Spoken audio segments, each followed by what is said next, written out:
So, Bleach is ending, we all know. Bleach is ending this week. Actually, chapter 686, had a really good long run. So this anime discussion is going to be based mainly upon Bleach. Let me lower this camera a little bit. So, pretty much this video is just going to be my top 5 fights in Bleach. So number 5 we have Aizen versus Bach versus Ichigo. Some people like to say it's Ichigo and Aizen working together. That's pretty much what I'll say too. Ichigo and Aizen versus Bach. So let me correct myself. This is the last fight in the arc, in the whole series actually. So pretty much had to be in there. It was the last fight. Also Ichigo, you got to see him, control all of his powers from him. You got to see him control his Quincy side, his Hollow side, his Shinigami side. So it was just a very, very well controlled fight by Ichigo. Even though his Bankai, some people believe it's his actual sword. Some people believe his sword was broke. His new Zangetsu sword was broke, so you never got to really see his Bankai. But some people say it's his original sword. Who knows?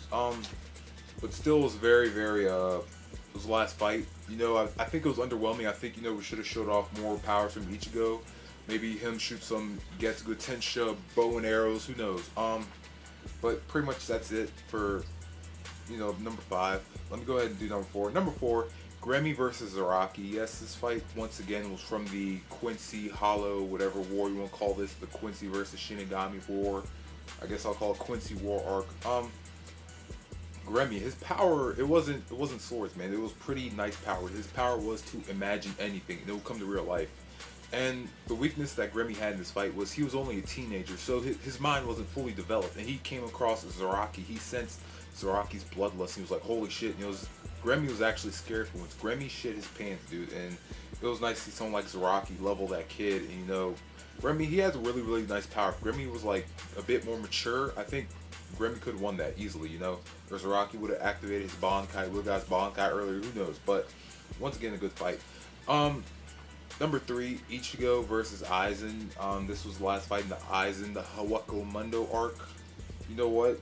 I'm so sorry about that. I've given that fight honorable mention, so I have to correct myself again. That's an honorable mention fight. Ichigo versus Aizen. I'm sorry, number 3, because I'm reading off a list. Number 3 is actually Hachi versus Barigon, because once again, this was not a fight between swords. This was a fight between magic. It was a weird matchup, Either of these guys, it was like Keto. We actually got to see the Keto, the stuff that some people are actually interested in. The doing the little magical powers that swordsmen Shinigamis had. We hardly got to see this throughout the series. And someone like Hachi, who was the head of the Keto Corps during 100 years ago, versus Barigon, who had some other weird power which wasn't a sword. So it was really, really nice seeing this fight that wasn't just strictly sword play. It was just let's just use our magical powers. It was like a wizard fight pretty much, and I loved it.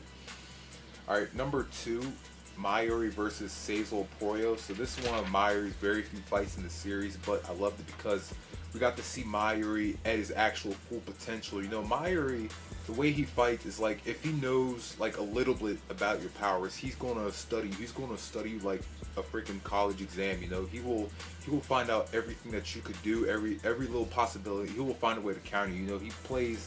He fights like it's a game of chess, and I just love the way he fights. If you go ahead and watch that battle, he actually saw the whole fight through Uryu's eyes, which was like freaking amazing. So Myaree, he never misses a step. You never catch him slipping, man. How much more can I explain about him? He's just really freaking smart. Seizo Poyo was another brainiac, but he just wasn't prepared for Myaree. He didn't expect Myaree to come in, so I love just seeing scientists, at their full potential, knowing their opponent and just crushing them, shutting them down, which is amazing.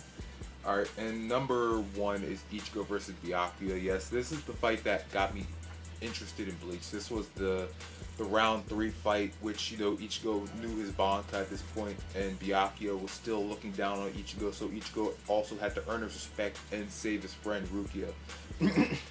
This fight also did have Ichigo also discover his hollow powers, which is pretty interesting to me, which also did open doors for a new arc, which was the Hawako Mundo. So I really loved the fight anyway. It was just high speed, super power. It reminded me, this fight was just so close to Dragon Ball Z in every way possible, man. Just swords, blood, and everything else you could ask for in a good anime fight. That's a damn good anime fight right there, guys. And thank you so much for watching Bleach. Once again, 15 years. It's been a really great show to me, and thank you guys so much for watching, and I'm out.